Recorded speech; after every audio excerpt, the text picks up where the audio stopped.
राम हरे हरे हरे कृष्ण कृष्ण कृष्ण हरे हरे हरे राम राम राम हरे हरे हरे कृष्ण कृष्ण कृष्ण हरे हरे हरे राम राम राम हरे हरे हरे कृष्ण कृष्ण कृष्ण हरे हरे कुंडलीक वरदे हरि विठ्ठल श्री ज्ञानदेव देवान भावयतानेन ते देवा भावयन्तु वः परस्परं भावयन्तः श्रेयः परमवाप्स्यथ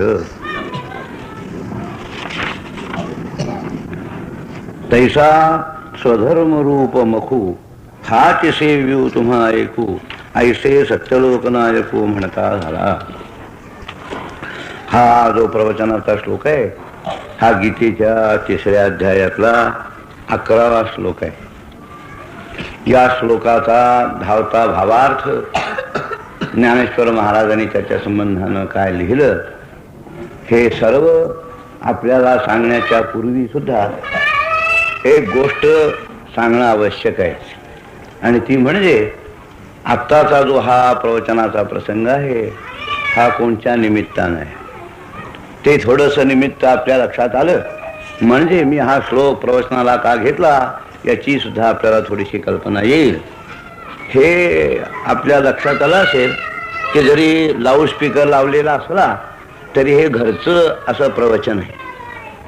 आमचे नातू आहेत मोहन त्याचा भाऊ यांच्या व्रतबंधाकरता म्हणून मी इथे आलो आणि आम्ही आल्यानंतर दुसरं का होणार आणि त्यात ज्यांच्याकडे आलो आमचे नाना काना याची आवड बैसो खेळो जीव तेथे नाम तुझे गाऊ रामकृष्ण नाम माळा घालू निया गळा. तेव्हा वारकऱ्याचा समारंभ म्हणजे भजन प्रवचन कीर्तन हा वारकऱ्याचा खरा समारंभ. तेव्हा आमचे जे नानासाहेब आहेत हे वारकरी अशा वृत्तीचे असल्यामुळं मी इथे आलो म्हणून त्यांनी हा प्रवचनाचा असा हा कार्यक्रम ठेवला. ह्या प्रस्तावनेचा भाग सांगण्याचं कारण असं की सामान्यतः लग्नासारखे जे संस्कार आहेत त्यावेळेला प्रवचन करण्याचा माझा ओघ नव्हे परंपरा नव्हे पण हा व्रतबंध आहे उपनयन ज्याला म्हणतात ते आहे आणि माझ्या दृष्टीनं आपल्या वैदिक धर्मातलं जे काही उत्तमातलं उत्तम अंग आहे त्यातला हा एक भाग आहे असा असल्यामुळं आणि मी या प्रवचनाचा असा म्हणण्याचा स्वीकार केला. आता मी आपल्याला या श्लोकाचा धावता असा भावार्थ सांगतो आणि नंतर हा जो मी या व्रतबंधाचा थोडासा महिमा वर्णिला त्याच्या संबंधानं सांगणं आणि नंतर या श्लोकाचं अधिक विवरण करणार आहे. श्लोक असा आहे भगवान अर्जुनाला आणि कर्म कर सांगताय तस्मात असक्त सततम कार्यं कर्म समाचर. अर्जुना कर्म कर आपल्या वाट्याला आलेलं कर्म कर कर्म टाकू नकोस. तो म्हटला कर्म टाकू नको म्हणता पण मला तर नैष्कर्म्य व्हायचंय. अर्जुनाची कल्पना अशी की जर नैष्कर्म्य व्हायचं असलं तर हलके हलके हलके सगळी कर्म टाकायची आणि कर्माचा अभाव म्हणजे नैष्कर्म्य अशी अर्जुनाची एक कल्पना होऊन बसली होती. भगवान त्याला अगदी उलट सांगतायत. काय सांगतायत ते हे आपल्याला मी पुढे सांगेन. त्याला एवढं तूर्त सांगायचं होतं असं की अर्जुना कर्म टाकून मी नैष्कर्म्य होणे असंभवनीय आहे. कारण जोपर्यंत शरीर आहे तावत कालपर्यंत कर्म होतच राहणार तुझी इच्छा असो वा नसो. नहि देहभृता शक्यम त्यक्तुं कर्माण्यशेषतः यस्तु कर्मफलत्यागी सत्यागी इत्यभिधीयते. तेव्हा कर्माचा त्याग करून आणि आपण नैष्कर्म्य होय असंभवनीय आहे. हे गीतेचं वैशिष्ट्य आहे. गीता असं सांगते की आपल्या वाट्याला आलेल्या कर्माचा त्याग करून मनुष्य नैष्कर्म्य होत नाही. प्रपंचाचा त्याग करून मी निष्प्रपंची होईन असं होत नाही. प्रपंच हा इतका सोपा नव्हे टाकायला. आणि खरी महत्वाची गोष्ट अशी आहे की तो टाकावा लागतही नाही असं मला सांगायचं आहे. म्हणजे टाकणं अशक्यच आहे. आमचे गुरुजी म्हणत जोग महाराज जेवायचं आहे ना धूर निघतो तिथे राहायचं आहे ना तुला मग सगळा प्रपंच आहे कमी अधिक प्रमाणामध्ये पण प्रपंचाचा त्याग हा असंभवनीय आहे. मनुष्यत्वाच्या मनुष्यानं काय करावं गीतेचं वैशिष्ट्य याच्यात आहे की प्रपंच करीत असताना, कर्म होत असताना मनुष्य हा निष्कर्म्य स्थितीला प्राप्त होत असतो. तेव्हा आपण जे काही सांगतो त्याला आधार पुरावा म्हणून भगवंतानी जो काही भाग सांगितला त्यातला हा श्लोक. मागची एक कथा भगवान सांगतायत. सहयज्ञ प्रजा सृष्ट्वा पुरोवाच प्रजापती अनेन प्रसविष्यध्वम एषवोऽस्तु इष्टकामधु. एषव हा इष्टकामधु, हा जो यज्ञ आहे हा यज्ञ तुम्हाला जे जे म्हणाल ते ते देणारा होईल. का होईल, कसं होईल ते या श्लोकात आहे. देवान भावयतानेन ते देवा भावयंतु वहा परस्परम भावयंत श्रेय परमवाप्स्यत. मोठी मौज आहे. मौज म्हणण्याचं कारण असं की मनुष्य हा लोक व्यवहार करताना दिसतो, पण चालली आहे पूजा. पुन्हा विरुक्ती झाली तरी सांगतोय, तो लोक व्यवहार करत असताना दिसतो, पण जरी लोक व्यवहार करीत असताना दिसत असला तरी सुद्धा तो देवाची पूजा करतो. तो कशी देवाची पूजा करतो, काय करतो, ती देवाची पूजा कशी होते हा विचार या श्लोकामध्ये आणि प्रजापतींनी आणि सांगितलेला आहे. मी आपल्याला प्रथमतः या श्लोकाचा भावार्थ सांगतो आणि मग तो विचार सांगतो. देवान भावयता अनेन, अनेन देवान भावयंता. अनेन म्हणजे या यज्ञाच्या योगानं देवाची जर तू पूजा केलीस, देवाला जर संतुष्ट केलं. देव कोण, आडनाव देव नव्हे. आडनाव देव सर्व ठिकाणी कुठून येणार. तेव्हा देव हे अगदी देवही नव्हे, हे बहुवचन आहे. देवान भावयतानेन एको देव हा सर्वभूतेषु गूढा सर्वव्यापी सर्वभूतांतरात्मा असा हा याचा उल्लेख इथे उघड नव्हे. देवान भावयतानेन ते देवा भावयंतु वहा. तुम्ही देवांना जर संतुष्ट करा, देव तुम्हाला संतुष्ट करतील. याचा परिणाम काय होईल, फार मोठा. मला आश्चर्य जे वाटतं ना ते त्या व्यासाने आणि जो काही एक शब्द घातलेला त्याच्यामध्ये आहे. मी सांगत असतो की गीता ज्ञानोबारांच्या भाषेत बोलायचं म्हणजे तुकोनी घेतली मोतीये जैसी असे. तोडून मोती घ्यावीत. ते काही गाजराचं का रताळ्याचं माप न, एक एक चवावर जसं घ्यावं तसं तो शब्द वापरतात. ते देवा भावयंतु हा परस्परम भावयंतः. असं तुम्ही देवाला संतुष्ट कराल, देव तुम्हाला संतुष्ट करतील. याचा परिणाम काय होईल, श्रेय परम वाप्स्यथ. परम श्रेय हा वाप्स्यथ. आमच्याकडे दोन शब्द आहेत बरं, श्रेय आणि प्रिय. काय आहे, आपल्या भाषेच्या रूपामध्ये, शब्दामध्ये, अक्षरामध्ये आपला इतिहास साठवलेला असतो. आपण ज्याला समाज म्हणून म्हणतो त्या समाजाचा इतिहास जर बघायचा असला ना तर त्याची भाषा काय आहे, वाक्प्रचार काय आहे, त्याच्यावरून काय, आता मला जरा इंग्लिश शब्द आठवला, कल्चर ज्याला म्हणतात, संस्कृती म्हणून ज्याला म्हणतात, ती संस्कृती कळते, त्याचा इतिहास आहे. शब्द म्हणून आपण ज्याला म्हणतो त्या शब्दामध्ये त्या कुटुंबाचा, समाजाचा इतिहास आहे. आपल्याला एक चटकन लक्षण येण्याकरता म्हणून म्हणतो बरं का, आपल्याकडचा शब्द सांगतो. काय हो, मोठे बहुश्रुत आहेत वा. इंग्रजी याचं भाषांतर जर करायचं असलं तर वेल रेड असं करावं लागेल. त्यांना इंग्रजी समजतं, त्यांचा सहज समजेल. नाही समजण्याकरता आपल्याला मी सांगतो वेल रेड म्हणजे ज्याने पुष्कळ वाचलाय. आपल्याकडचा शब्द असा आहे ज्याने ऐकलाय. म्हणजे वाचना जाण्याची जी लिपी ती लिहिण्याच्या पूर्वीची आमची संस्कृती. आमच्याकडे ज्ञानाच्या प्रसाराचं जे द्वार आहे, हरिकीर्तन आहे. दुर्दैव आहे की त्याची जागा तमाशाने घेतली. आता दुर्दैव आहे, परिणाम नाही होणार, तो परिणाम नाही होणार. पण मला ते आपल्याला माणसायचं आहे, आपलं खाजगी घरच्याचं प्रयोजन आहे तेव्हा निष्कारण इतर गोष्टी सांगण्याचं काही कारण नाही. पण राजाजींनी काही गोष्टी राजे चांगले आहेत. राजाजीने सांगितलं तुम्हाला लोकांना सुविद्य करायचं आहे का, मग हा आमचा जुना मार्ग आहे. त्याला आपला इतिहास काय, आपली संस्कृती काय, आपण कोण आहोत याची जाणीव उत्कृष्ट रीतीनं करून देणार अशा तऱ्हेचं हरिकीर्तन हे मोठं उत्कृष्ट साधन आहे. प्रवचन हे मोठं उत्कृष्ट साधन आहे. हे मी सांगायचं कारण असं आहे, आपल्याकडची जे ग्रंथ बघितले समजायचे नाहीत. हे काय आहे हे सुद्धा आता समजायची पंचायती झालेली आहे. 6 आण्याला उपनिषद आणि 2.5 रुपयाला किर्लोस्कर कादंबरी असं आहे. त्याला काही गिऱ्हाईकच नाही ना. आहे पुष्कळ बासुंदी, पण विचारतो कोण? दारूचा माद जास्त, वास जास्त, स्वस्तात चालले गिऱ्हाईक, असं आहे सगळे. तेव्हा परिणाम काय आहे त्याचा, उपयोग किती आहे त्याचा, हे बघून जाणारं गिऱ्हाईक थोडं असतं असं मला सांगायचं. आपल्याकडची सूत्र, भाष्य वगैरे अशी जी आपल्याकडची जी पद्धत आहे त्याचं खरं कारणच आहे. त्यावेळेला हे नव्हतं. लक्षात ठेवायचं काम. आमचे असे मी बघितले, आमचे गुरुजी होते. हो, ह्याला विष्णू नरसिंह जोग हे सही करायला 5 मिनिटं लागतील, पण म्हणाल ती देवी सांगतील. आम्हाला जर उभी म्हणायची असली तर मागून यावं लागतं. जय जय गोचो देवदारे प्रसिद्धी, मग 20व्यावर येऊ आम्ही, असं आहे.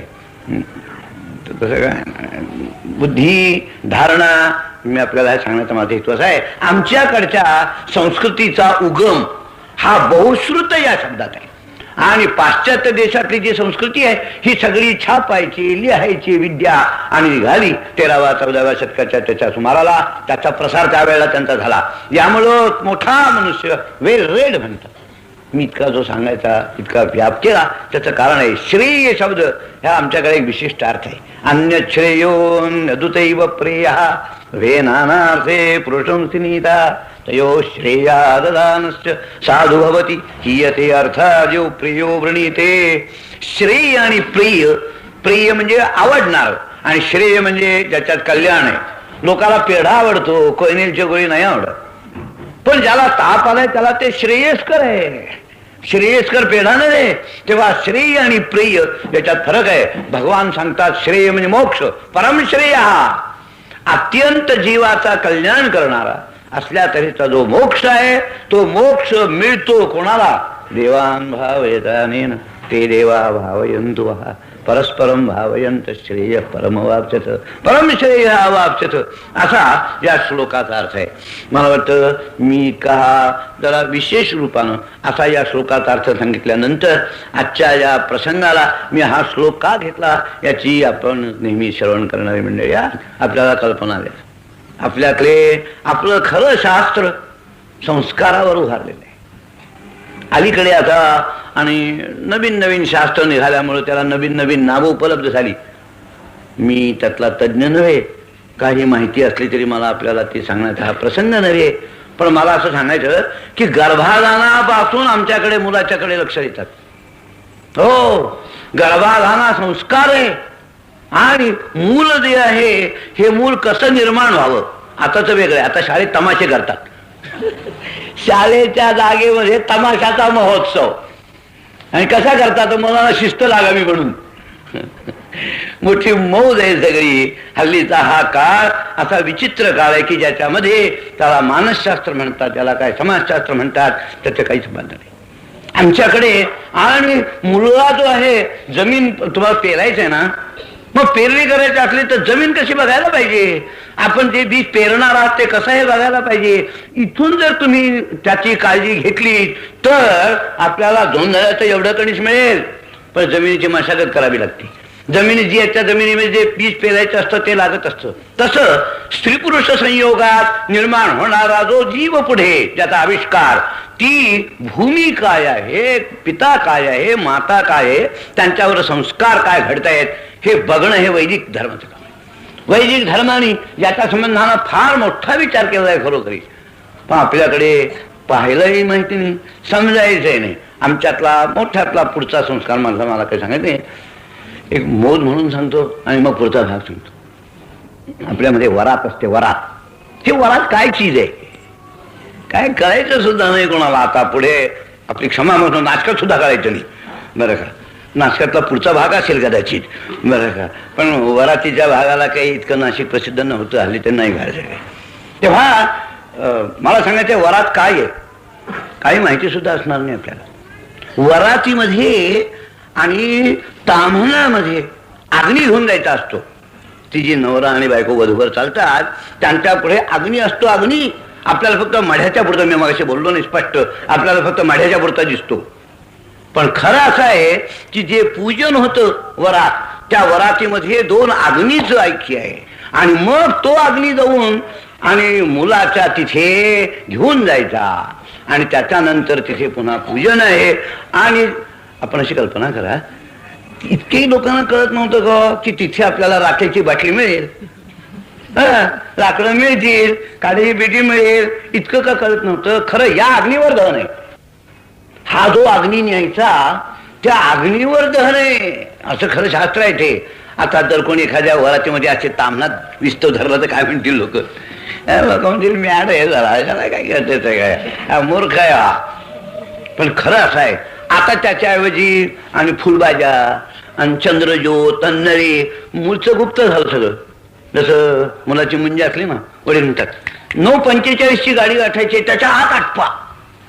तो भटजी म्हणतो मला दक्षिणा दिली की आटपलंच आहे. 9:45 का 8:42 का होईना, आमचं काय जात आहे त्याच्यामध्ये. याच्या पलीकडं हे एक सामाजिक कार्य, एक सोशल फंक्शन ज्याला इंग्लिश असं म्हणतात, याच्या पलीकडं त्याच्यात काही फारसं राहिलं नाही. निदान करतायत लोक हे तरी थोडं काय करतायत, मुळीच न करणारे आणि असे लोक की आम्हाला जाणवत नाही असं म्हणणारे मोठे पुढारी आहेत जिथे, त्यापेक्षा करतायत ते पुष्कळ बरं आहे, तर काही वाईट नाही काही त्याच्यामध्ये. तेव्हा पण खरं निदान माहिती असावं की हे काय आहे. हे जे आमच्याकडे संस्कार आहेत, हे संस्कार काय आहेत हे मला आपल्याला सांगायचं आहे. उत्कृष्ट रीतीनं मानवाचा देव व्हावा एवढ्या करता म्हणून त्यात शिक्षण म्हणजे काय आहे, संस्कार. जर संस्कार निर्माण होत असेल तर शिक्षण काय अर्थ आहे. डोक्यामध्ये काही नुसती माहिती भरायची काय काही, भूगोल भरा डोक्यात, इतिहास भरा डोक्यात, असं काही डोक्यात भरायचं नव्हे की भरला डोक्यात की कागदावर का परीक्षेच्या वेळेला जे काही डोक्यात आहे ते लिहिलं संपली परीक्षा. असं काही शिक्षण हा खराच आहे का. शिक्षण हे संस्कार आहे. अलीकडच्या भाषेत ज्याला म्हणतात गुणविकास वगैरे असं काही म्हणतात, पण ते खरे संस्कार निर्माण करणं आमच्याकडचं शास्त्रच आहे. आता हा व्रतबंध आहे ना, हा खरा गुरुपदेश आहे. नाथांनी मोठं उत्कृष्ट म्हटलंय, त्याचं म्हणतो आणि आपल्या श्लोकाकडे येतो. गुरुपासोरी दीक्षा ग्रहण तो शिष्याचे नवा जन्मदान, म्हणून त्याला द्विज म्हणतात. जन्मना जायते शूद्र संस्कारा द्विज उच्यते. हा मुलाचा मुंज म्हणजे दुसरा जन्म आहे, असा आहे खरोखरी. आणि पुढे त्याला उपनयन म्हणतात, व्रतबंध म्हणतात, ही जी नावं आहेत त्याचा अर्थ असा आहे की हा मुलगा गुरुगृही जायचा. आता गम्मत दोन्ही सांगतो आपल्याला. मुंजीला मुहूर्त बघताना सोड मुंजीला बघतात. मुंजीचा मुहूर्त जे बघणारे काही येते ते म्हणतात लगेच बघा, म्हणजे पुन्हा यायला नको रजा घेऊन शनिवार रविवार, त्याच्या कामात काम असं करतात. मी जी दुसरी मौत सांगणार होतो ते याच्या जरा पुढची आहे, पुढच्या संस्काराची. आम्ही लोक असे आहोत की आमचे चिरंजीव पुष्कळ, कन्या पुष्कळ. लोक असं म्हणतात unmarried life is an incomplete life. खरं it is a fuller life. ज्यांना मुलं बाळ होतात त्यांच्या किती मुलींचे लग्न होत असेल, किती मुलांचे होत असतील. थोडी दरवर्षी नव्हे, आमचं दरवर्षी वेळे आहेत, आमंत्रण आहे, आनंद आहे सगळा. आपल्याला त्या बाबतीत एक कमतरता नाही सगळं आहे. एक होती कन्या, त्यांची चिरंजीव, त्यांचं लग्न ठरलं आणि आधी माझ्याकडे, गुरुजी तुम्ही यायला पाहिजे. म्हटलं ते खरं, पण लग्न कुठे होणार नाही म्हणतो, म्हणजे रजिस्टर विवाह व्हायचे. म्हटलं का. ते म्हणजे फार खर्च येतो. मी म्हटलं 10 रुपयात करतो, माझा धंदा नाही येतो. ही गोष्ट खरी आहे, पण मी म्हटलं मी 10 रुपयात करून देतो. नाही हो म्हणे, तिथे डायव्हर्सला वाव आहे, आपल्याच्यात वाव नाही. म्हणजे लग्न करतानाच असं करायचं की डायव्हर्सला वाव आहे, ते करा कशाला. जिथे काडी मोड ज्या होती त्याच्यावरच लग्न करायचं. मग लग्न विधी पाहिजे कशाला. सॅक्रमेंट ज्याला म्हणतात इंग्रजीमध्ये तो आहे. आता या आमच्या सरकारने कॉन्ट्रॅक्ट केलाय. कॉन्ट्रॅक्ट वेगळा आणि सॅक्रमेंट वेगळा.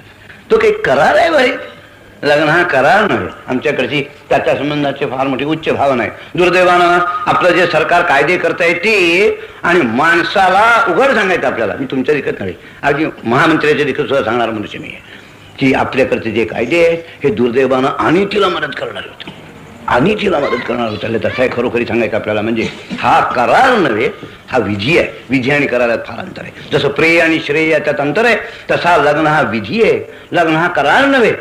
जर मी त्या मुलीला म्हटलं बाई तुला जर डायव्हर्स कसा मिळेल एवढ्याच जर करायचं असलं तर मग या भानगडीत पडतं तरी कशाला तुम्ही सगळे. हे तसं उपनयन हे मी सांगितलं की आज मुंज केली, उद्या सोड मुंज केली, हा खरा विधी नाही. तो गुरुग्रही राहतो. फुकट कशी शिस्त लागेल त्याला. तो तिथे राहतो आणि कायम शेवटचा त्याला उपदेश. आज जोपर्यंत आमच्या जवळ आहेस तोपर्यंत आमच्याकडे बघून तुझी वागणूक होती. आता तू गेल्यानंतर काय कर. सत्यम वद धर्मंचर स्वाध्यायान्मा प्रमदा. मातृदेवो भव, पितृदेवो भव, आचार्य देवो भव. आता आचार्याच्या नाकावरच मारतायत. देवो भव कसला तुम्ही जरा वर्तमानपत्र वाचा. तुम्ही वर्तमानपत्र वाचलेत. जर शाळेमध्ये तमाशा होतो तर असं का होणार नाही. जिथे मुलांच्या समोर मौज म्हणून सांगतो आपल्याला, मौज म्हणजे खरंच आहे, मौज म्हणून आहे. आम्ही एका लग्नाला गेलो होतो. तिथे एका नाचणाऱ्या बाईचं गाणं होतं. आमच्यासारख्याला उद्योग नाही की आम्ही काय विचारलं, काय हो तुम्ही मुलीचं लग्न करता, हे ध्येय आहे काय समोर? हे काय आहे काय तुम्हाला माहिती का? इंग्रजच्या दरबारात अफसरांचं गाणं होतं. म्हटलं त्यानंतर आपणच अमरावतीत जन्माला आला का? हा इंद्र कुठे, अप्सरा कुठे, तुम्ही कसाच काय संबंध हा सगळा? अगदी वेडेपणा. मला आपल्याला सांगायचं आहे, अगदी वेडेपणा. तसा ज्याला संस्कार निर्माण करायचे आहेत त्याला काही वेगळ्या रीतीनं वागावं, स्वतः वागावं लागतं. म्हणजे करायची मनुष्याला उपदेश करायचा म्हणजे गुरुच्या ठिकाणीच काही नाही करणार का? तर आपल्याला मी हे सांगितलं त्याचा हेतू एवढाच माझा आहे की उत्कृष्ट असे जे काही आपल्यातले संस्कार आहे त्यातला उपनयन ज्याला म्हणतात, व्रतबंध ज्याला म्हणतात, ब्रह्मचर्य, सगळा पुढचा भाग गृहस्थाश्रमाचा, ज्या काळामध्ये भांडवल त्याचं संपादन करायचं असा काळ आहे हा, ज्याला ब्रह्मचर्य म्हणून म्हणतात. ते ब्रह्मचर्य असं आहे, भांडवल जमा करणं. ब्रह्मचर्यात वीर्य लाभ. या पतंजलीने आपल्या योगसूत्रामध्ये आणि जे काही सांगितलेलं आहे की सत्य वगैरे वगैरे याच्यात काय फायदा, ब्रह्मचर्यात वीर्य लाभ. आमचे गुरुजी होते जो महाराज 52व्या वर्षी उपनिषद पाठ करी. इथे माझा अनुभव आहे की 20व्या वर्षी पोराला सांगितलं अरे नवीन विषय घे, सर्व त्रास होतो. एक माझे विद्यार्थी होते बरं, त्यावेळेला MA ला आणि LLB ला दोन्ही परीक्षाला एकदम बसता येत होतं. आता होता आता चवली परीक्षा दिली, आता वेगळं सोडून द्या सगळी. MA आणि LLB दोन्ही बसता येत होते. तो एक दिवशी माझ्याकडे आला, म्हणला सर माझी अडचण आहे. म्हणलं काय अडचण आहे? मी MA ची पुस्तकं उघडली की LLB डोक्यात येतो विचार. मग म्हणलं LLB ची पुस्तकं उघडली की MA जायतो. धारणा कुठे? एकाग्र होईल का मन? एकाग्र मनाच्या करता आवश्यक असणारा जो भाग तो नाही. अभाव ब्रह्मचर्याचा, निष्ठेचा अभाव ज्याच्या ठिकाणी तो आहे त्याला काही अडचण नाही. मनुष्य जो त्या मनुष्याच्या वयाच्या 60व्या वर्षी, मी सांगतो आपल्याला 52-53 वर्षी संस्कृतचा गणना नाही. आम्ही आमच्या गुरुजींना सांगत होतो यदक्षर मना खेयम आनंद मज केवलम श्रीमंत मृत्यूनाथ येते, याचा काय आहे पदाचा अर्थ असं आम्ही सांगत होतो. पाठ करत होते ती. त्याचं कारणच आहे की त्याच्यामुळं मनुष्य जो त्या मनुष्याला वीर्य, तेज वगैरे वगैरे या सगळ्या गोष्टी ज्या आहेत त्याच्यावर असा उत्कृष्ट जो ब्रह्मचर्य आश्रम, आपल्याकडची जी आश्रम व्यवस्था आहे ना, मला वाटतं आता आश्रम म्हणजे डोळ्यासमोर माधवाश्रम येईल. आश्रम व्यवस्था त्या वेळेला सुद्धा होती. नाही, मी जो आश्रम म्हणतोय तो ब्रह्मचर्य, गार्हस्थ्य, वानप्रस्थ आणि संन्यास मोठे उत्कृष्ट. आमच्याकडे हवं त्याला पुरायचं नाही. चिचे बने तो आमिर नाही तो फकीर, मर जाय तो पीर, असं आमच्याकडची व्यवस्था नव्हे. बौद्ध सुद्धा नव्हे. सगळे भिक्षुकन सगळ्या भिक्षुकणी होऊन करणार काय? सगळ्यांचा अधिकार नव्हे तो, सगळ्यांचा अधिकार नव्हे. हा ब्रह्मचर्यादेव परिव्रजे वा ग्रस्थाश्रमाचा स्वीकार करावा. आमच्या शास्त्रामध्ये ग्रस्थाश्रम हा आश्रम मानलाय, निंद्य नाही मानला असं मला आपल्याला सांगायचं आहे. ग्रस्थाश्रम हा उत्कृष्ट असा आश्रम असा मानलेला आहे. तुका म्हणे आश्रमाचे फळ परमपद बळ वैराग्याचे. तुकोबाराय सांगतात ग्रस्थाश्रम जो आहे त्या उत्कृष्ट रीतीनं करणारा जो मनुष्य आहे त्याला परमपद बळ वैराग्याचे असा उत्कृष्ट आश्रम आहे. त्याच्यातनं निघून वानप्रस्थाश्रमासारख्या आश्रमातनं ताऊन सुलाखून जो निघालेला त्याची समाधी आहे. हवं त्याची न रे. आपल्याला इतका सगळा सांगण्याचा हेतू माझा असा आहे की आमच्याकडची जी संस्काराची व्यवस्था आहे, आमच्याकडची जी आश्रम व्यवस्था आहे त्यातला मोठा उत्कृष्ट की ज्याच्यामध्ये विद्या प्राप्त होते, ज्याच्यामध्ये शील निर्माण होतं, ज्याच्यामध्ये मनुष्य जो त्या मनुष्याच्या बुद्धीचा विकास होतो, शरीराचा विकास उत्कृष्ट होतो. असा पुढचे जे सगळे आश्रम आहेत त्याचा पाया, त्याचा धन्योग्रस्थाश्रम म्हणतात ना सामाजिक दृष्टीनं. आणि सगळे ब्रह्मचारी झाले तर चालेल कसं? ग्रस्थाश्रम जो आहे तो ग्रस्थाश्रम सगळ्या बाकीच्या समाजाच्या दृष्टीनं पाया आहे. तसा व्यक्ती या दृष्टीनं जर विचार केला तर ब्रह्मचर्य आश्रम हा पाया आधार आहे सगळ्याचा. आणि तो ज्याच्यापासून सुरू होतो त्याला व्रतबंध समजा. हा व्रतधारी झाला, आजपर्यंत मोकळा होता, आता जो आहे यांना व्रतस्थ आहे. व्रतस्थ आहे तर पुष्कळ आहे. तेव्हा व्रतस्थ असणारा उपनयन म्हणून ज्याला म्हणतात त्याला गायत्री मंत्राचा उपदेश. मी आपल्याला काय गायत्री मंत्राचं व्याख्यान देईन, पण मला थोडी ज्ञानेश्वरी सांगायची आपल्याला. गायत्री मंत्र हा उत्कृष्ट असा मंत्र आहे. ते आहे त्याच्यामध्ये आपल्याकडे अष्टावधानी दशावधानी म्हणून तुम्ही ऐकलं असेल. अष्टावधानी म्हणून प्रयोग होतो तिथे नाशकर्त्याला सेविका माहित नाही. म्हणजे एकीकडे सांगायचे बेरीज, एकीकडे गुणाकार, एकीकडे ज्योतिषातला प्रश्न विचारायचा, तिसऱ्याने श्लोक सांगायचा. अशा 8 वेगवेगळ्या गोष्टी. मला सांगितलं की तुम्ही कोणत्या क्रमानं सांगितलं तर पुन्हा सांगता येणार नाही. तो 8 गोष्टींना एका वेळेला उत्तर देतो. तुम्ही ही बेरीज सांगितली होती नाही का, हा गुणाकार सांगितला होतात नाही का, हा ज्योतिषाचा प्रश्न विचारला होता नाही का, अशा 8 गोष्टी. आणि त्याचं कारण एकच तप. अलीकडची जी सायकॉलॉजी आहे त्याच्यामध्ये आमच्या बुद्धीच्या खालचा भाग काय आहे हा त्यांनी वरती काढलाय. पण तो सुधारावा कसा? गायत्री जपात तपामध्ये आहे. मनुष्य जर तप करू लागला तर त्याची बुद्धी जी आहे त्या बुद्धीला अशुद्धता येते, त्या बुद्धीची धार वाढते. मोठा उत्कृष्टाचा त्याच्यात परिणाम आहे.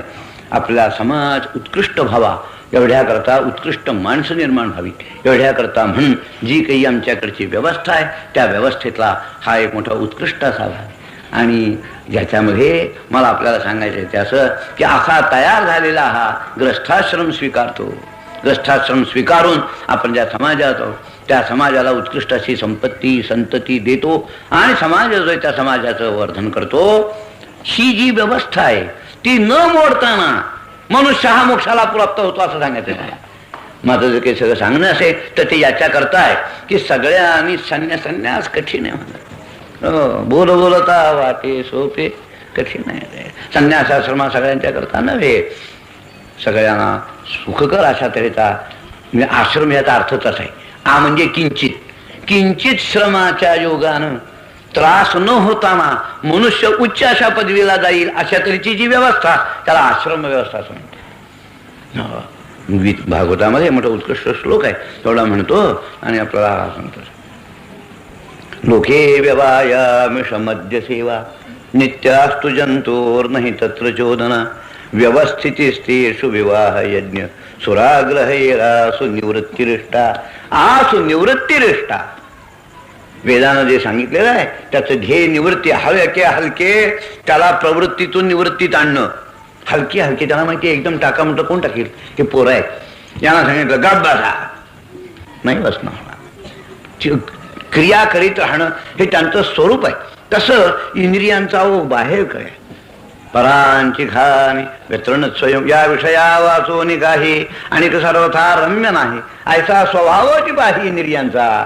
त्यांना जर आपण अडवून धरलं आपली गंगा या अशी इकडून आणि दक्षिणेकडून उत्तरेकडून येऊन म्हणा अशी इकडे वाहते, दक्षिणेच्या बाजूला असे पूर्वेकडे अशी वाहते. खूप पाणी आहे. एक मनुष्य म्हणू लागला की मी हात मारून असा पूर्वेकडून पश्चिमेकडे जाईन, नाही होणार. पूर्वे वाहता पाणी ये पश्चिमेची ये वाहणी अशक्य आहे. तसं इंद्रियांचा ओघ संस्काराच्या योगानं नेहमीच्या वातावरणाच्या योगानं या जन्मातल्या विषयाच्याकडे आहे. तो सगळा ओघ उपालटून कसे नाही जाणार. इंद्रिये कोंडिता न कोंडिती विषयो त्यागिता न त्यागिती पुन्हा पुन्हा बाधो येती. विषय जे आहेत त्या विषयाचा त्याग होत नाही. मग काय करावं? शनै शनै विषयासी त्यागवी. हलके पोरग आहे, त्याला त्यांनी 12 तास अभ्यास करावा असं वाटत असतं काही का वेळेला आईला. म्हणते कारट्या कर की अभ्यास. तो हातात पुस्तक घ्यायला राजी नाही. मग आई सांगते बघ तुला किती खेळायचंय, 1 तास तरी बसशील का? बाकीचा खेळ तुला बाकी खेळायला परवानगी, 1 तास फक्त अभ्यास कर. त्या आईनी 11 तास खेळायला परवानगी दिली, याचा अर्थ पोराने 11 तास खेळावं असं नाही, पण 1 तास तरी त्याने निवांत काढावा एवढ्या करता 11 तास आहे. ज्यावेळेला दारूबंदी नव्हती ना, त्यावेळेला श्रावण महिन्यात दारू पित नसत लोक असं म्हणतात. काय श्रावण महिन्यात दारू पिऊ नये म्हणजे बाकीच्या महिन्यात प्यावी असं नव्हे. तसंच आहे, हलकी हलकी श्रावण महिना तसंच आहे. गेला ना 1 तास तरी अभ्यास करतो ना, वाचला ना खेळातून, तो सवयी नाही कळवी. तसं आहे. लोके व्यवायामिष मध्य सेवा नित्यास्तु जंतोर नाही तत्र शोधना व्यवस्थितीस्तेषु विवाह यज्ञ सुराग्रहे रासु निवृत्तिष्ठा. व्यवस्थिती कंप्लीट प्रोहिबिशन अशक्य आहे. अगदी आपल्याला खरं सांगायचं म्हणजे होऊ शकत नाही. हलकी हलके माणसांना शनै शनै विषयासी त्याग विवेद लग्न करावं, व्यवस्था करावी, धंदा उद्योग करावा, सन्मार्गानं करावा. असा मनुष्यानं जर केला तर तो हे करीत असताना काय होत ते या श्लोकात आहे. देवान भावयतानेन ते देवा भावयंतु वः परस्परम भावयंत श्रेय परमवाप्स्यथ. इतकं हे सगळं व्याख्यान केल्यानंतर इथे देव कोण आहेत, काय इथे देव कोण आहे याची आपल्याला कल्पना येईल. काय आहे, ज्ञानेश्वर महाराजांनी याच्यावर मोठं उत्कृष्ट आहे. भगवंतांनी या श्लोकात सांगितलेला जो अभिप्राय त्याच्या संबंधानं काय आहे हे मागचा आणि ब्रह्मदेवाचा श्लोक सांगून पुढचा श्लोक सांगून मोठं व्यक्त केलाय. याकरता मी थोडासा मागचा भाग सांगतो आणि आपल्याला ज्ञानोबराने काय लिहिलंय ते सांगतो. भगवान अर्जुनाला सांगतात, अर्जुना अरे तुझ्या वाट्याला आलेले जे कर्म आहे ना ते कर्म करणंच आवश्यक आहे. का? ही सृष्टी जी निर्माण केली आहे ना त्याच्या हेतूकडे तू बघितलंस, कशी निर्माण केली हे जर तू बघितलं तर तुला असं आढळून येईल की परमेश्वरानं ही जी सृष्टी निर्माण केली त्यात त्याचा काही प्लॅनिंग आहे. अलीकडच्या भाषेत बोलायचं म्हणजे त्याच्यात प्लॅनिंग आहे, प्लॅनिंग योजनाबद्ध. आमच्याकडचं हवं ते होईल असं नव्हे, हवं ते करावं, हवं ते व्हावं असं होत नाही. हे नवस करणारे जे लोक आहेत ना, अडाणी लोक, त्यामुळे काही कल्पना येत नाही, यामुळं हवं तसं करत असतात. आमच्याकडे तसं होत नाही. सहयज्ञ प्रजा सृष्ट्वा पुरोवाच प्रजापती अनेन प्रसविष्यध्वम एषवोस्त्विष्टका मधु. ते वेळी नित्ययाग सहिते सृजिली भूते समस्ते परिनिर्णती चिते यज्ञाते सूक्ष्म म्हणून. भगवंताने ज्या वेळेला सृष्टी निर्माण केली त्यावेळेला सृष्टीची धारणा ज्याच्या योगानं होईल असा त्याचं कर्तव्य कर्म ज्याला गीता यज्ञ असं म्हणते तोही निर्माण केला. पण तो लोकांना कळला नाही कारण तो सूक्ष्म होता म्हणून. ते वेळी प्रजीविनविला ब्रह्मा देवा आश्रयो काय थांबा. तुम्ही आम्हाला निर्माण केलं तर आम्ही जगावं कसं? मी सांगत असतो विनोदाला, ग्रो मोर फूड. जगायचं काय, थोडं अन्न आणखी निर्माण करा. नाही, अन्न आवश्यक आहे पण मनुष्यांना अन्ना करता जगू नये. काय अन्न हे जगण्याला आवश्यक आहे ही गोष्ट खरी आहे, पण जगायचं कशा करता? 30 लाडू खाण्याकरता? अन्ना करता मनुष्य जन्म नव्हे, जगण्याला आवश्यक आहे ही गोष्ट खरी आहे. ते वेळी प्रजीविनविला ब्रह्मा देवा आश्रयो काय थांबा तम म्हणे कमल जन्मा भूता प्रती. मोठा ऐकण्याजोगा आहे. तुम्हा वर्ण विशेष वशे आम्ही हा स्वधर्मू विहिला असे याते उपासा मग आपैसे प्रतिकाम. मला सगळ्यात मला वाटते बरं का, कोणी गुरुवार करतात, कोणी शनिवार करतात, कोणी बुधवार करतात, फक्त संध्या करत नाही. वडिलांचं ऐकत नाहीत. करायचं का तो गुरुवार आणि शनिवार? आपली क्षमा मागून सांगतो, आम्ही खरं तुम्ही आपल्या वाट्याला आलेलं कर्म करून 8 दिवस उपास करा. हिंदुस्थानात रगड प्रजा आहे खायला. का हिंदुस्थानामध्ये अन्न खायला रगड सेन्सस आहे ना. हो, आता गणना शिरगणती चालू आहे तेव्हा शिरगणतीमध्ये आपण काही मागं पडणार नाही अशी माझी खात्री आहे. आपला नंबर वरती लागेल तेव्हा पुष्कळ खरं शास्त्र नव्हे. शनिवार गुरुवार बुधवार हा मागचा भाग आहे. आपल्या वाट्याला आलेलं कर्म करता का हा पहिला महत्वाचा मुद्दा आहे. आपण ज्या वर्णात आहोत, ज्या आश्रमात आहोत, ज्या स्थितीत आहोत, बाप जिवंत असताना 35 श्राद्ध करायचे पाहिजे तर श्रीखंडाची मेजवानी. उपयोग काय त्याचा? कोणाकरता श्रीखंड आहे त्याला काही फारसं महत्व नाही. तसं ही जी कामनिक व्रत आहेत गुरुवार शनिवार बुधवार वगैरे वगैरे आपला मागचा भाग आहे हा सगळा. खरं सांगायचा नाही स्वे स्वे कर्मण्यविरत संसिद्धिं लभते नरः स्वकर्म निरत सिद्धिं विधा तुम्हा वर्ण विशेष वशे आम्ही हा स्वधर्मो विहिलासी याते उपासा मला पैसे पुरती काम असे मौले मोठे पैसे तुम्हाला दुसरं काही एक करायला नको काही एक करायला नको. आपली मुख्य आमचं शास्त्र आपण पाप बरोबर जन्माला घेऊन येत नाही. We are not born sinners. इंग्रजी भाषेत सांगायचं म्हणजे आम्ही जन्माला काही पाप बरोबर घेऊन आलेलो नव्हे पण जबाबदारी घेऊन आलो. हो, फार महत्वाचा असा विषय आपल्या शास्त्रामध्ये मोठा उत्कृष्ट असा विचार केलाय. इंग्रजीमध्ये मिल बेनथॅम वगैरे या लोकांनी याच्या संबंधानं लिहिलं. त्याचे पूर्वीचे असे लोकांनी हॉब्स वगैरे लोक आहेत त्यांनी याच्या संबंधानं लिहिलेलं आहे. पण मिल हा नेहमी मानला गेले. मिल वगैरे जे लोक आहेत रुसो मिल वगैरे या लोकांच्याकडे आधीपासून आहे. मी एक गोष्ट सांगतो आणि मग आपल्याला मला काय सांगायचं ते पुढचा सिद्धांत सांगतो. असा एक पोरगा होता. त्या पोराला गरीब होता मधुकरी मागत. जवळच्या एका कामा विचारलं काय रे पोरा अरे तू मधुकरी मागतोस तुझं काही इस्टेट नाही का काही. तो म्हणला इस्टेट म्हणजे काय काहीच माहित नाही. अरे म्हणला शेती जमीन वगैरे काही नाही म्हणला. तुला कोणी भाऊ बिऊ म्हणला कोणी नाही म्हणला. आईबाप म्हणला कोणी नाही. तू विचारणारा त्याला खमक्यात होता म्हणला होती तरी का तुला गरीबाला कुठल्या आले म्हणला आईबाप म्हणजे का आकाशातनं पडला. आम्ही कुळात जन्माला येतो असं मला सांगायचंय आणि जन्माला कुळात आल्यामुळं आमच्या जन्माबरोबर कुळात त्या कुळाच्या कल्याणाची जबाबदारी आमच्यावर येते. मी लग्न करणार नाही पण आईबाप त्यांचं काय करतात. इंग्रजीत त्याला इनसेपरेबल ऍक्सिडेंट असं म्हणतात.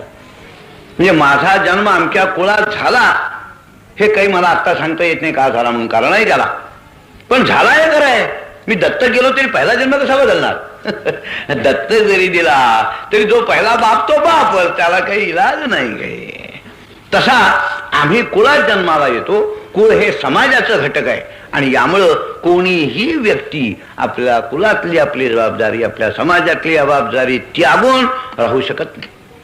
आपल्यावरती जन्मतः येणारी जबाबदारी आहे म्हणून आमच्यामध्ये त्याला पितृऋण म्हणतात ऋषींचं ऋण म्हणतात देवांचं ऋण म्हणतात. मनुष्य हा जबाबदारी घेऊन जन्माला येत असतो आणि म्हणून प्रत्येकानं गीतेचं मोठं वैशिष्ट्य आहे. आपल्यावरची जबाबदारी पार पाडणं हा मोक्षाला जाण्याचा उत्कृष्ट असा मार्ग आहे. ज्या मनुष्याला मोक्ष हवा आहे त्याला काहीतरी कर्म करावं लागणार आणि दाल तिथे त्रास आहेत कष्ट आहेत. सहजं कर्म कौंतेय सदोषमपि न त्यजेत सर्वारंभ हाय दोषेण धूमेना निर्वावृता. दाल तिथे कष्ट आहेत. शिळा का शिदोरिया दाटणी कधी धनंजया. जायचं तिथे ओझं होतच असतं. मग दगडाच्या ऐवजी आणि शिदोरी लाडू का घेऊन येत बाबा. तसं सांगायचं इत्यर्थ असा आहे सहयज्ञ प्रजा सृष्टा पुरोवाच प्रजापती अनेन प्रसविष्यध्वम. तुमच्या बरोबर मी कर्म लावलेलं आहे कोणचं ते मी सांगणार आहे. आपल्या बरोबर कर्म लागलेलं आहे. माणसानं त्या कर्माचं आचरण करावं. ते कर्म आचरण करणं ही देवाची आज्ञा असल्यामुळं कर्म करणं ही देवाची पूजा आहे. आपण आपलं कर्म करतो त्याच्याबरोबर आपली जबाबदारी पार पाडत असल्यामुळं जगद्रूपानं असणारा जो परमेश्वर त्या परमेश्वराची काय म्हटलं तया सर्वात्मका ईश्वरा स्वकर्म कुसुमांची वीरा पूजा केली होय अपारा तो शालादी. आपण जी पूजा करतो घरामध्ये ती काही वेळ घडणारी अशी पूजा आहे. जरूर करावी. मी ते सांगणार आहे आता 10-15 मिनिटं माझ्यापुढे त्याच्यामध्ये आपल्याला मी ते सांगणार आहे. पण ही जी पूजा आहे ना ती पूजा थोडा वेळ होणार अर्धा तास फार झाली पण बाकीचा वेळ सर्व जीवन पूजामय व्हावा असं गीतेचं शास्त्र आहे. माझं जो काही त्याला सांगायचंय ते असं आहे आपलं जीवन सर्व भगवंताच्या पूजामय व्हावं सेवामय व्हावं. अशी सेवामय पूजामय करणं हेच या संस्कारातलं मुख्य रहस्य आहे. आमच्याकडे जे संस्कार करून तयार करतात त्याचं हे रहस्य आहे. वैदिक धर्माचं मोठं उत्कृष्ट रहस्य आहे. आपलं कर्म करणं तया सर्वात्मका ईश्वरा स्वकर्म कुसुमांची वीरा पूजा होय अपारा तो सालागे. म्हणून हे कर्म जे आहे ते कर्म आमच्याकडे पंचमहायज्ञाच्या रूपानं सांगितलं. मनुष्यानं पंचमहायज्ञ करावे. अग्निमुखी हवन न करील देवता पूजन प्राप्त वेळे भोजन ब्राह्मणाचे विमुखो होईल गुरुभक्ती आदर न करील अतिथी. ज्ञानोबाराने आणखी 6 सांगितलंय संतोषने देईल ज्ञाती आपुलिये. या 6 गोष्टी अवश्य कराव्या. अग्निमुखी हवन आता वैश्वदेव समजायचं नाही चांगली कुटुंब होते बरं. त्या 2 कुटुंबामध्ये विवाह झाला. तेव्हा योग असा आला की ज्यांना वैश्वदेव आवडत होता ते होते श्वशुर मुलीचे आणि ते आले ते पाहुणे. तेव्हा यांना वाटलं आपण हे वैश्वदेव करावा आले ते इथे. पण कधी वैश्वदेव पाहुणे आले म्हणून त्यांनी काय केलं, अंगणात वैश्वदेव केला. आणि तो होता फाल्गुन शुद्धाचा महिना, पण पौर्णिमा लांब होती. काय पौर्णिमा लांब होती, आपल्याला त्यातली कल्पना कधी असेल मी काय सांगतोय.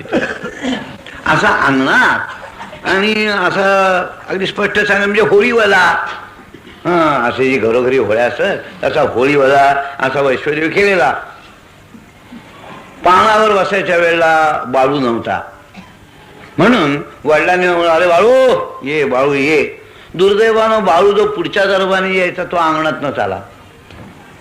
तो काय पंचांग पाहणार आहे का नवन जुनं, त्याला वाटलं आज होळीच आहे म्हणून त्यांनी काय केलं असेल हे सांगायला नको.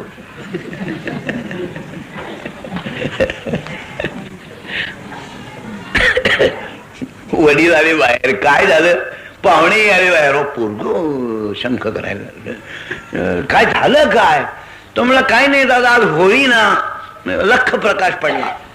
जास्त सांगायचं कारण नाही. खरं असं आहे वैश्वदेव हा आमच्या संस्कारातला जसा उपनयन आहे ना मोठा उत्कृष्ट आहे. त्याच्यात अहिंसेचा विचार आहे, त्याच्यात गावाचा विचार आहे सगळा. म्हणून मी आपला संस्काराचा भाग असल्यामुळं त्यातल्या 2च गोष्टी सांगणार. कशा करता वैश्वदेव कशा करताय तर माणसानं हिंसा करूच महाहिंस्या, पण काही गोष्टी व्यक्ती आणि समाजा दृष्टीनं कराव्याच लागतात. दंगा आहे तुम्ही नाही म्हटलं तरी बंदूक आणि तोफ चालवावीच लागते.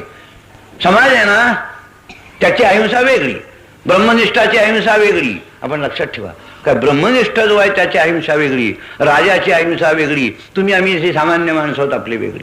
त्याला इलाज नाही काही, हा प्रत्येकाचा वेगवेगळा भागच आहे. हा दया तिथे माब भूताचे पालन आणिक निर्दळण कंटकाचे.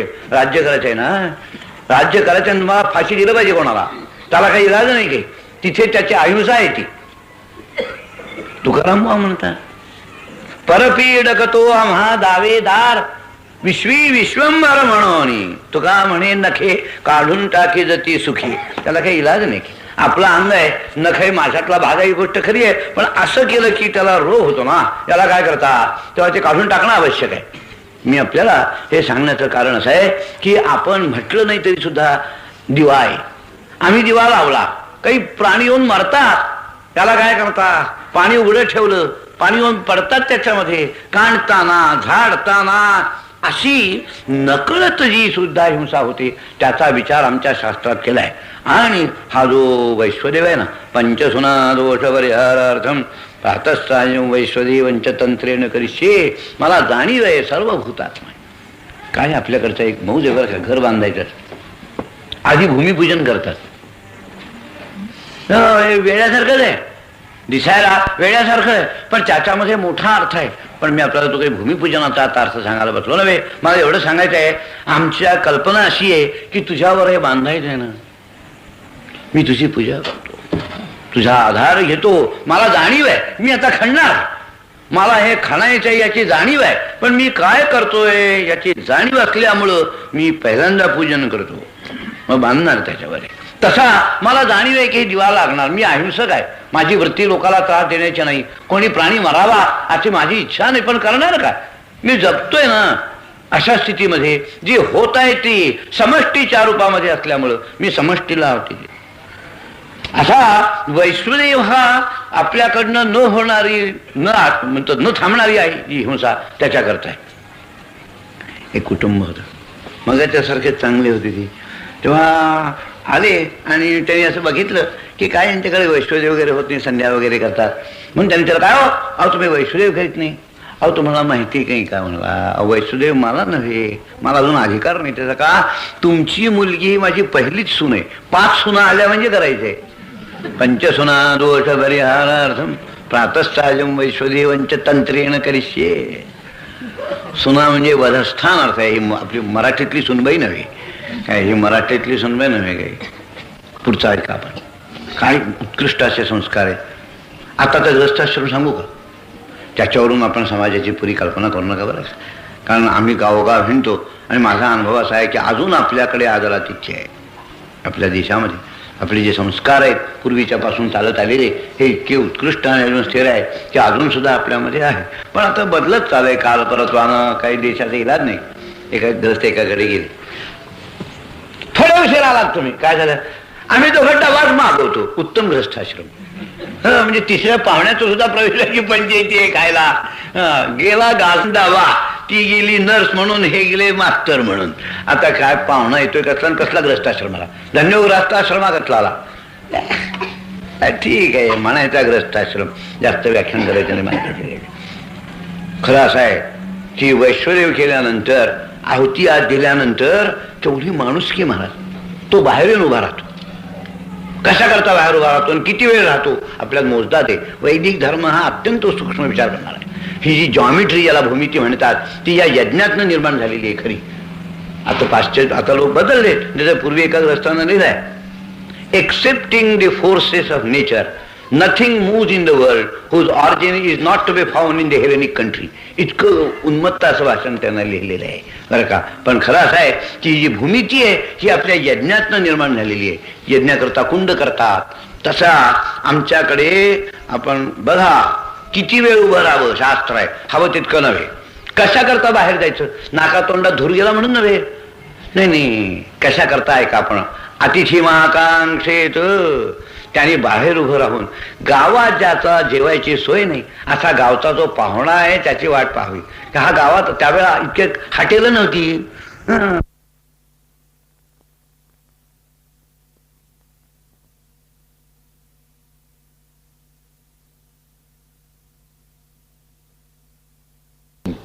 जो पांथस्थ आहे राहणार आहे त्याला जेवायची सोय व्हावी एवढ्या करता त्याने बाहेर येऊन उभं राहावं. किती वेळ उभं राहावं. गोदोहन मात्र हे आता कळायचं नाही. आम्ही आता शुद्ध दूध पितो ना, की हात न लागलेलं असं पावडरचं मिल्क, त्या पंचायती नाही का आहे. गोदोहन मात्र तसं गायीची धार काढायला जितका वेळ लागेल इतका वेळपर्यंत त्याने उभं राहा. गावामधला ज्याला जेवायला मिळालंय तेवढी व्यवस्था. किती समाजाचा विचार केला असं मला सांगायचं आहे. हे करीत असताना मनुष्य मोक्षाला प्राप्त होतं असं मला सांगायचं आहे. गीतेला ते शास्त्र आहे, त्या गीतेची जर काही मौज असेल तर ती याच्यामध्ये आहे की अग्निमुखी हवन करतो, देवता पूजन करतो. त्याच्या समाज आणि व्यक्ती या दोन्हीचा विचार. देवता पूजन दुर्दैव आहे की आपले घर बांधत असताना हे जे आर्किटेक्ट लोक आहेत ना ते संडास ज्याप्रमाणे बघतात तर ते कोपरा सुद्धा देवपूजना करता बघत नाही देवघराला. म्हणून लोकांमध्ये शांतता नाही, निवांतता नाही. कशी असणार. मग अशीच मी म्हटलं यांना की लोक घरी बसण्यापेक्षा बाहेरच जास्त असतात. आपण बघा लोक दिवसा जास्त हिंडतात का रात्री हिंडतात जास्त. खरं म्हणजे रात्री हिंडण्याकरता नव्हे, हिंडण्याकरता असते तर प्रकाश पडला असता. नाही, रात्री काही वेगळ्या कारणाकरता खरं मनुष्याला विश्रांती असावी, निवांतता असावी. मनुष्यानं दिवसभर काम केल्यानंतर आपल्या स्वतःच्या करता म्हणून काही काम करावं, उन्नती करावी वगैरे वगैरे अनेक गोष्टी करता खरोखर रात्र आहे. माणसं, मुली, मुलं, मोठी माणसं भटकत आहेत. चालू आहे आमच्यासारख्या मोठी गंमत वाटते. म्हणजे सिनेमाला न जाताना सिनेमा, अगदी खरं सांगायचं म्हणजे हे लोक बघायला सिनेमा का जातात हेच आश्चर्य वाटतं की आहे काय थोडं आपल्या डोळ्यासमोर. तो सगळा मजा आहे सगळी बघायलाही. फक्त देवपूजेला वेळ नाही. त्या नाथांचा एक दादला नको ग बाई म्हणून मोठा उत्कृष्ट अभंग आहे. मला दादला नको ग बाई. ते म्हणते करायचंय का सुरतेचं मोती गुळधाव सोनं राज्यात लेणं नाही. मला दादला नको ग बाई. करायचे काय, मोती नाही, सोनं नाही, काय नाही. करायचं काय नुसतं शंभू महादेव काय. तिनं पुढं म्हटलंय देवाला देवघर नाही, मला दादला नको ग बाई. देवघर, देवाची पूजा हे अत्यंत समाधान देणारी असे. आपण असं घर असावं, घरामध्ये अशी जागा असावी की जिथे प्रवेश केला असताना आता जी देवळं याकरता बांधली होती त्याच्याच बाजार झाली. असं आहे. देवळात रामदर्शनाच्या पेक्षा इथलं रामदर्शन आहे. आम्ही आपलं कुठलं तरी रामाच्या देवळाचं वर्णन नाही, रामाचं पण दुसऱ्या गावचं आहे. आपण रामदर्शनाला म्हणून गेलात तर तिथे रामाच्या दर्शनासाठी कंगवा, फणी, तेल, ताट हे दिसतील त्याच्यावर. राहून गेला असं काय त्याचं. घरामध्ये मनुष्याला अशी खोली असा एक जागा असावी की ज्या ठिकाणी तो गेला असताना मनाला समाधान प्राप्त. कुठली देवाची पूजा वेळच नाही हो. म्हणून देवपूजा ही बायांच्याकडे आजपर्यंत होती. पण बायाही शाळेत जायला लागल्या, कॉलेजमध्ये जायला लागल्या, न बाहेरच त्याही खरं सांगायचं म्हणजे घरातल्यापेक्षा. यामुळं पूजा करणार कोण? ही आमची पुढची पिढी. यांच्यावर पूजा. बाया पूजा कर, बाजारा वेळ कुठे? दादा वेळ.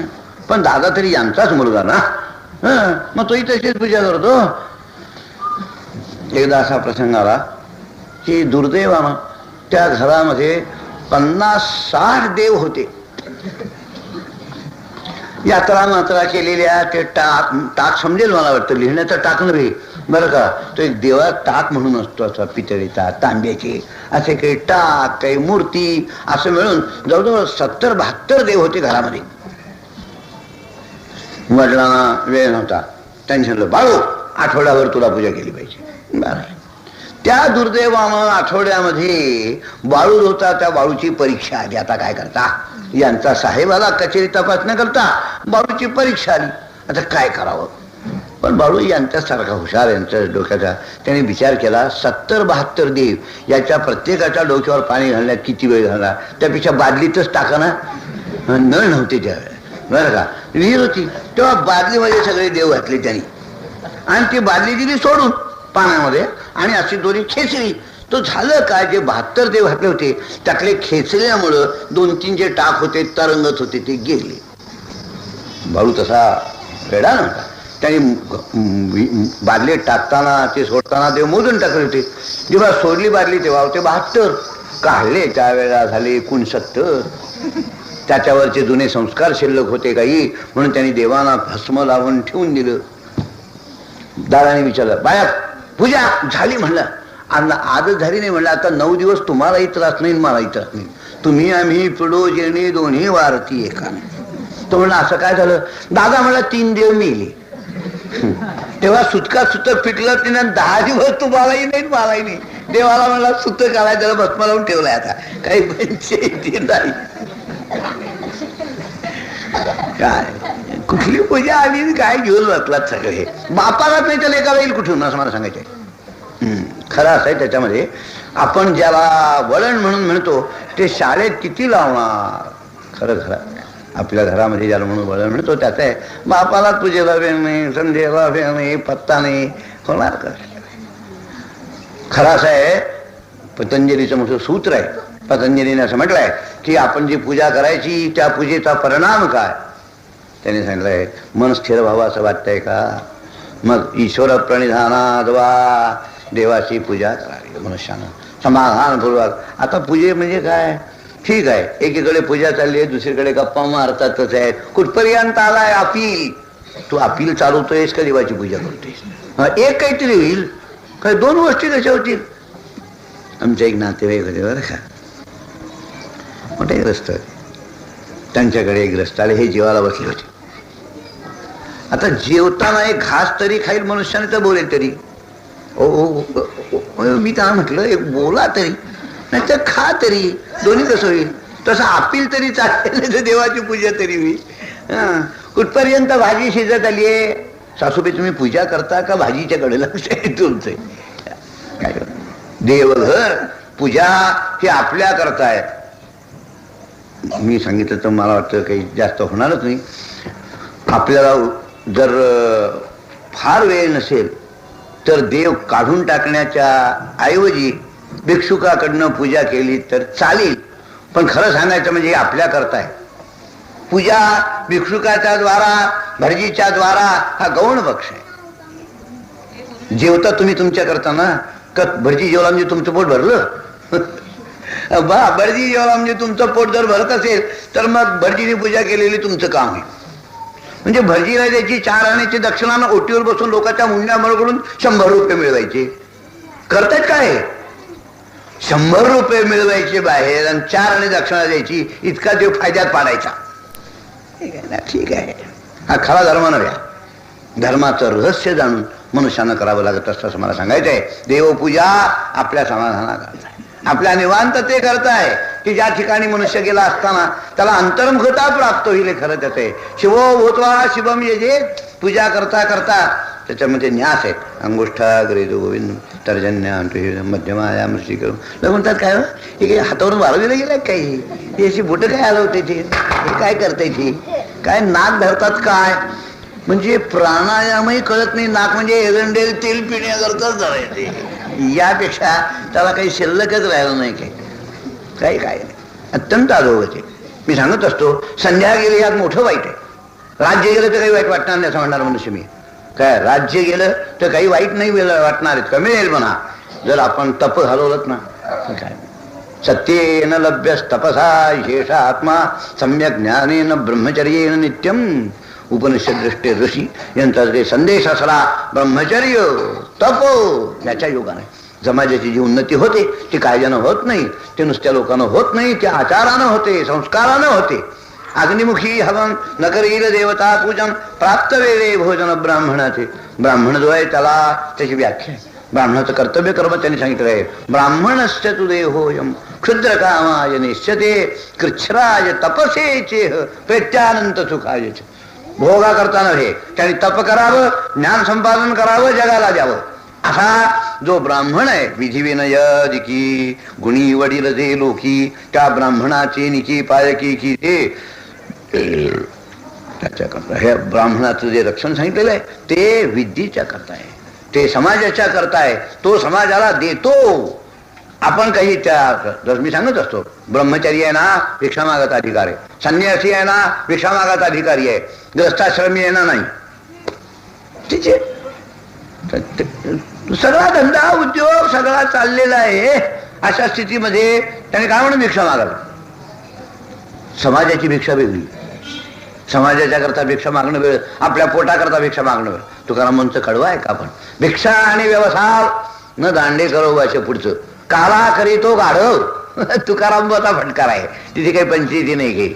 आपल्या स्वतःच्या करता माणसानं चाकरी वाचून खाणे अनुचित वेतन, चाकरी करावी माणसानं आणि अवश्य पैसा मिळवावा सांगायचा हेतूर्थ आपला एवढंच हेतूर्थ. प्राप्त वेळे भोजन ब्राह्मणाचे विमुख होईल गुरुभक्ती आदर न करील अतिथी. गुरुप्रसाद ही खरी गोष्ट आहे. मी आपल्याला तो सांगणार आहे. शेवटी पहिल्यांदा मधला भाग सांगून टाकतो आधी. आदर न करील अतिथी. अतिथी आहे ना, अतिथी पूजन फार महत्वाचे. पूर्वी आपल्याकडे मधुकरी असते. एका ग्रस्तानं आपल्या इथे पाटीच तयार केली होती. अवकाश आहे एका बाजूला लिहिलेलं, उलट वेळ होऊन गेली. मग मिळायचं केव्हा पाठी बदलताना आला तर. बाकी काय पाठी बघून जाऊ, अवकाश आहे पुन्हा वेळ होऊन गेली. हे अतिथी पूजन नव्हे, ग्रस्थाश्रम नव्हेच नव्हे. हा काय ग्रस्थाश्रम हा फार उच्च दर्जाचा असा आश्रम आहे की ज्याच्यामध्ये आपल्याला मिळालेलं जे आहे ते आपल्या पुरतं ठेवून त्याग करणं. पुढचा श्लोक बघा आपण. तैर दत्ता नप्रदायेभ्यो. भगवाने रागावले यो भुंगते तेनैव सहा. चोर आहे म्हणतात. आपल्याला जे प्राप्त झालेलं आहे ते केवळ आपल्या करता नव्हे जगा करता आहे. आपल्याला जे प्राप्त झालेलं धन आहे हे आपल्या करता नव्हे जाणून त्याचे योग्य रीतीनं त्याग करणं. गुरुभक्ती ही खरी चीज आहे. एकच उदाहरण सांगायचं मला, दृष्टांत पूर्वीचा आणि आठवायचा. कर्ण हा कौंतेय पण काय करता एका राधा नावाच्या गवळीनं वाढवला आणि यामुळं त्याला विद्या द्रोणाने शिकवायला लागल्या. द्रोणाने नाही तो रागावला आणि परशुरामांच्याकडे गेला. पण परशुराम असे काही एक निश्चय करून बसले होते की ब्राह्मणाशिवाय कोणाला शिकवायचंच नाही. काय करावं म्हणून कर्णाने आणि ब्राह्मणाचं रूप धारण करून पोशाख बिशाख म्हणा आणि आपण ब्राह्मण म्हणून खोटच सांगितलं. सगळी विद्या संपादन झाली. इंद्र त्याला काळजी पडली की जर कर्ण हा असा तयार झाला अर्जुनाचं यांचं युद्ध होणार. आणि मग म्हणून इंद्राने असा एक प्रसंग साधला की कर्णाच्या मांडीवर डोकं ठेवून परशुराम निजले होते. आताच्या सारखं नव्हे, shirt coat waistcoat overcoat असं त्यावेळेला काय नाही, उघडा अंगानं निजलेले. त्या इंद्रानं भुंग्याचं रूप घेतलं आणि मांडीला पोखरायला आरंभ केला. ढेकून नाही सण होत आपल्याला. भुंगा काय घेऊन बसला, ते गिरमीट जसं लागतं असं आणि रक्ताचा पाठ व्हायला.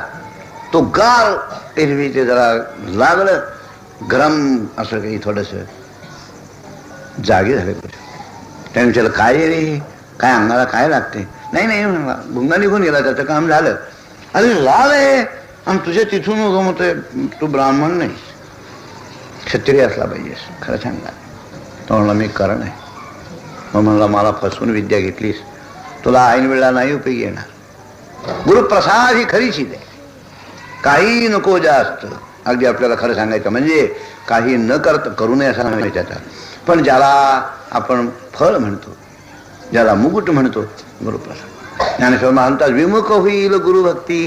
ज्ञानेश्वर महाराजांनी आपण ज्ञानेश्वरी वाचा, ते म्हणतात वास्तविक हे स्थूल टिकवणं याचं मला मुळीच काही नाही, पण या सेवेची आवड आहे आणि त्याला शरीराचा उपयोग आहे म्हणून टिकवलाय मी.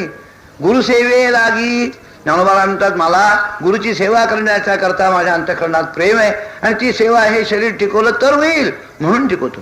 इतका आचार्योपास्तीवर त्यांनी व्याख्यान केलंय. फारच उत्कृष्ट. सर्व गुणाची जननी जर काही असेल तर आपल्या गुरुच्या संबंधानं असणारा नितांत आदर, गुरुची निंदा होते तिथं भरवण्याचं शास्त्र आहे. इतकं त्याच्यासमोर त्यांनी लिहिलं आहे. विमुख होईल गुरुभक्ती, आदर न करील आताची. शेवटचा सांगायचं संतोष नाही देईल ज्ञाती आपुली. आपण ज्या ज्ञातीत आहोत त्या ज्ञातीचं कार्य करणं हे आपल्यावरची मोठी जबाबदारी आहे. एक असा रस्ता होता, त्या रस्त्याच्या कडेला अक्रोडाचं झाड लावत होतं. कोण लावत होतं? अंगम गलितम पलितम मुंडम दशनविहीनम जातम तुंडम वृद्धो याति गृहीत्वा दंडम. असा म्हातारा मनुष्य. तिथून एक युथ लीगचा मेंबर, तर जवान असे लोक चालले होते. त्यांनी बघितलं की एक खोका म्हातारा आणि हा झाड लावतोय अक्रोडाचं. त्यांनी विचारलं ओ म्हातार बुवा, हे तुमचं दिसतंय अक्रोडाचं झाड, अजून किती दिवस जगायचं आहे? आपल्याला कल्पना नसेल असा का प्रश्न विचारला. अक्रोडाच्या झाडाला फळ यायला 60 वर्ष लागतं. 60 वर्षांनी फळ येतं. त्याचा म्हणण्याचा हेतू असा, तुमचे पडले दात स्मशानात गेल्या गोऱ्या, आता अक्रोडाचं झाड लावतायचे फळ खाणार कधी तुम्ही? आणि काय चालवलं आहे? तो बुड्ढा हुशार होता. तो म्हणला बा, मी जे अक्रोडाचं झाड लावतो त्याच्यावरून तुझी कल्पना केलीस ती चुकीची. मला या झाडाची फळं खायला मिळावीत म्हणून मी लावीत नाही. मी खाल्ली ती ज्यांनी लावली त्यांचं ऋण फेडण्याकरता. कारण माझ्या पूर्वीचे होऊन गेलेले जे ना, त्यांनी लावली 60-60 वर्षापूर्वीची झाडं म्हणून मला आज खायला मिळते. मी जर लावलं नाही तर पुढे येणारे 60 वर्षांनी लोक त्यांना कुठून मिळेल? हे माझ्या करता नव्हे, त्यांचं जे ऋण आहे. तसं आपल्याला प्राप्त झालेली जी विद्या ती पुढे देणं हे आपलं कर्तव्य करणं आहे. आपल्याला प्राप्त झालेलं ज्ञान, आपल्याला समाजाच्या व्यवस्थेमुळं आपल्याला हे ज्ञान प्राप्त झालं, त्या समाजाला ते देणं, त्या समाजाच्या वृद्धिकरता प्रयत्न करणं हे आपली अत्यंत महत्वाची अशी जबाबदारी. संत अंतरंग बाहेर पडतात असं म्हणतात. हो बोलतात ना, सती का सत्पुरुष दानशील याज्ञिक. ज्ञानेश्वर महाराजांना पतिव्रते संबंधानं नितांत आदर. ज्ञानोबांचा दृष्टांत आहे का? ज्ञानोबा म्हणतात आघवाची भोगेसी पतिव्रता क्रीडे पतीसी की तयाच नामे जैसी तपेती या केली. हे कुठे? आणि डायव्होर्स मिळेल म्हणूनच लग्नाचं हे करायचं हे कुठे? जमीन आसमानीचा अंतर. आपली संस्कृती आणि पाश्चात्य अंतर आहे. प्लेटो याचा एक सिम्पोसियम म्हणून डायलॉग आहे बरं. त्याच्यात त्यांनी काही लिहिलं, त्यामुळे त्याला तिकडचा मोठा मिस्टेक साक्षात्कारी वगैरे असं म्हणतात. पण हे कसं चर्चा कुठे झाली माहिती आहे? दारूच्या अड्ड्यात. ते सगळे लोक दारू प्यायला जमले होते. सिम्पोजियम याचा मुळातला अर्थ असाच आहे की दारू पिण्याकरता मंडळी जमलेली मंडळी, असा त्या सिम्पोजियमचा आता परिसंवाद आहे ना आपला, तो परिसंवाद हा सिम्पोजियमचं भाषांतर आहे ते. पण मुळातली जो ग्रीक शब्द आहे तो ग्रीक शब्द दारू पिण्याकरता जमलेली मंडळी, सॉक्रेटिस, प्लेटो वगैरे वगैरे ही जी सगळी मंडळी जमली होती दारू प्यायला. आमच्याकडचे संस्कृती ज्ञानोबांची उभी आहे का? हा गा गंगोदक जरी झाले आहे गंगोदक, पण मध्य भांडा आले, त्या भांड्यात आणलं ना मग ते गंगेचं पाणी पिऊ नये, दारू तर नव्हेच नव्हे. कुठली दोन टोकं आहेत आपण ज्याला असं म्हणतो, त्याच्या मुळाकडे आपण जर गेला तर आपल्याला असं आढळून येईल की फार मोठा फरक आहे याच्यामध्ये. आपल्याकडची जी संस्कृती आहे त्या संस्कृतीमध्ये आघवाची भोगेसी पतिव्रता क्रीडे पतीसी की तयाच नामे देसी तपेती या केली. पतिव्रता आहे ना, घरात कामधंदा करते ना, तपश्चर्या चालू आहे तिची, नको तिला वाना त्याला. एक होते महाराज, ते तपश्चर्या करत होते. असे स्नान करून परत येत असताना आणि असं योग असा आला की एक बगळी वरून चालली होती. बगळीला काय कल्पना होती, हे झाड आहे काय, महाराज आहे ते.